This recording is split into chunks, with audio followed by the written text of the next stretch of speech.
Hello guys! So for our CSE review for today, let's try to answer these questions.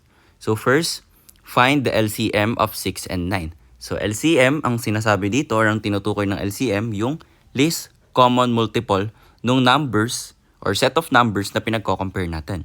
So basically, mahahanap natin yung LCM kapag nilist down natin yung multiples ng numbers na pinagko-compare natin. So we have here 6. Unahin na natin itong 6. So ngayon, yung multiples ng 6, syempre mag-i-start sa 6. And then 12. Then followed by 18. 24.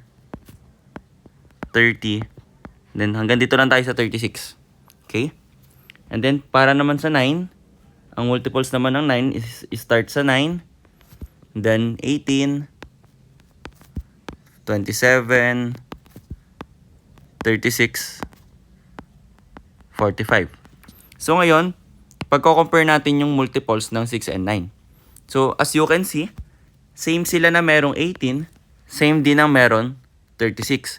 Pero since ang kailangan nga is LCM or yung pinaka-least na common multiple nila, ang ating sagot for this review, for this question, ano yung LCM ng 6 and 9 is 18. So letter B tayo dito. Okay?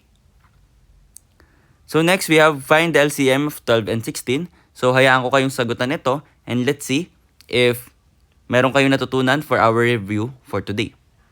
Okay? So that's it for our review for today and maraming salamat sa panonood.